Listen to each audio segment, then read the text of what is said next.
Hello, my dear friends. Welcome to the Historical History. Today, we explore one of the greatest mysteries of the ancient world, the Hanging Gardens of Babylon. The Hanging Gardens of Babylon were one of the most legendary and mysterious creations of the ancient world. Described as a breathtaking series of tiered gardens filled with lush greenery, exotic plants, and flowing water, the gardens were said to have been built in the ancient city of Babylon. They are considered one of the 7 wonders of the ancient world because of their remarkable beauty, architectural brilliance, and the mystery surrounding their existence. According to ancient Greek and Roman writers, the gardens looked like a green mountain rising in the middle of the desert, a seemingly impossible feat in such a dry region. The terraces were said to be supported by massive stone columns and watered by an advanced irrigation system, possibly using a chain pump to lift water from the Euphrates River. What makes the Hanging Gardens truly fascinating is that they are the only wonder among the 7 whose exact location has never been found and whose existence is still debated by historians.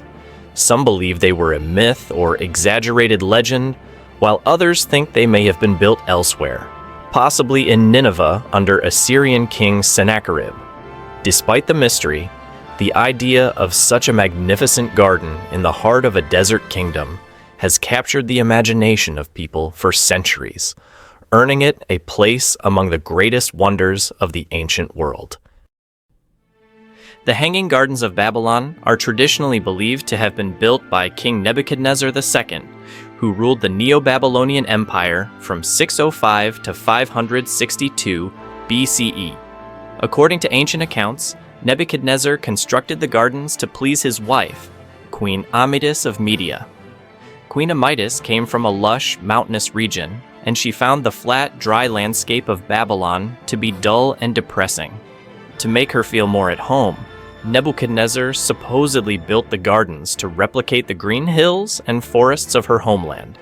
The terraces of trees, flowers, and waterfalls were designed to rise like a mountain and offer a comforting, familiar sight to the queen. However, it's important to note that no Babylonian records have been found that confirm this story, and the Hanging Gardens are not mentioned in any of Nebuchadnezzar's own inscriptions. Most of what we know comes from later Greek and Roman writers like Strabo, Philo of Byzantium, and Diodorus Siculus, who wrote centuries after the gardens were supposedly built. Some modern scholars even suggest that the gardens might not have been in Babylon at all, but in the Assyrian city of Nineveh, built by King Sennacherib. This theory is based on archaeological evidence and detailed descriptions of lush palace gardens found in Nineveh, along with advanced water engineering.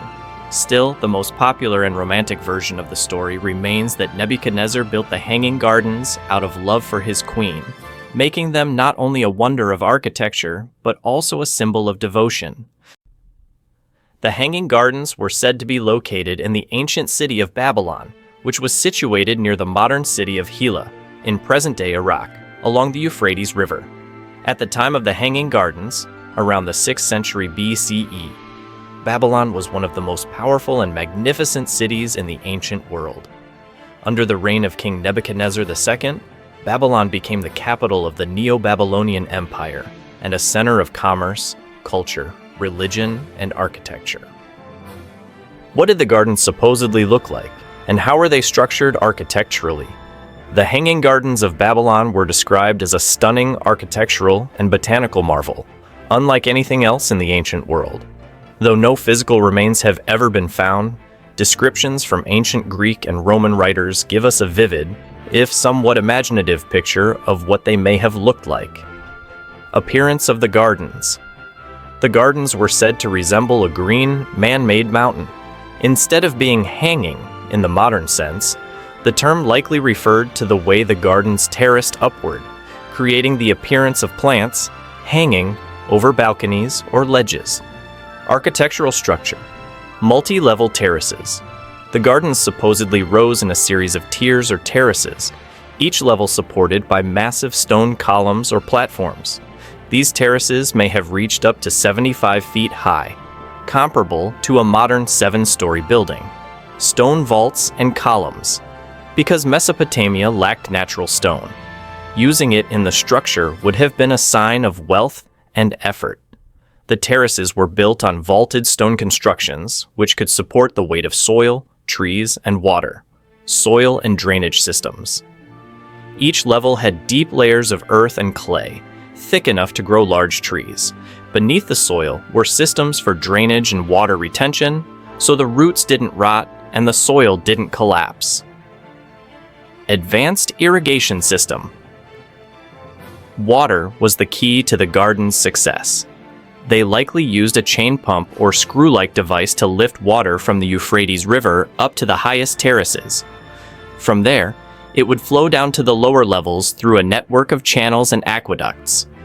Lush vegetation, ancient texts describe a wide variety of trees, shrubs, vines, and flowers, some native to Mesopotamia, others possibly imported.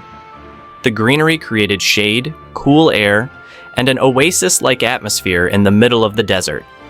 Descriptions from ancient sources. Diodorus Siculus described the gardens as having pleasure gardens filled with every kind of tree and flower. Strabo noted the terraces and the mechanism for raising water. Philo of Byzantium spoke of the gardens as a place of beauty and engineering genius. While modern scholars debate how realistic these descriptions are, or whether the gardens existed at all, the image remains unforgettable. A mountain of life and greenery rising in the heart of one of the world's greatest ancient cities, blending art, architecture, and nature into one living wonder. How did ancient engineers possibly manage to water such a massive structure in the middle of a dry region? Watering the Hanging Gardens of Babylon, a massive, multi-level structure filled with trees, flowers, and shrubs, would have been a monumental task, especially in the hot, dry climate of ancient Mesopotamia. Yet, according to ancient sources, the gardens had a sophisticated irrigation system that made this possible. Here's how ancient engineers may have managed it. 1. Chain pump or screw pump. One of the most likely tools used was a chain pump, which consisted of 2 wheels connected by a chain with buckets or paddles attached. The lower wheel would sit in the Euphrates River, and as the chain rotated, possibly powered by human, animal, or water wheel power, the buckets would scoop water from the river and carry it upward. Another possibility is a primitive version of the Archimedes screw, which is a spiral tube that lifts water when turned. Though Archimedes lived later, similar technologies may have existed earlier in Mesopotamia. Chayu 2. Storage cisterns and reservoirs. Once the water reached the top of the gardens, it would be stored in large cisterns or tanks. These storage areas would ensure a continuous supply of water, even during dry periods or at night when pumping might stop. 3. Gravity-based irrigation channels. From the top cisterns, water would be distributed through a network of channels, pipes, and stone gutters, flowing downward by gravity to irrigate each terrace level. This allowed every layer of the garden, from the topmost trees to the lowest flower beds, to receive water efficiently. 4. Drainage and waterproofing.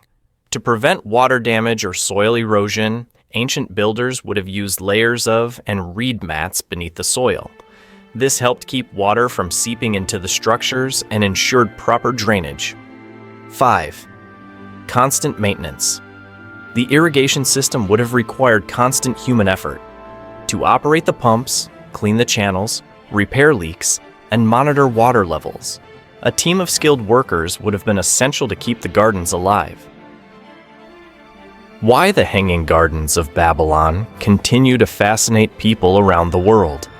The Hanging Gardens of Babylon continue to fascinate people around the world for several powerful reasons, blending mystery, romance, engineering, and beauty into one legendary story.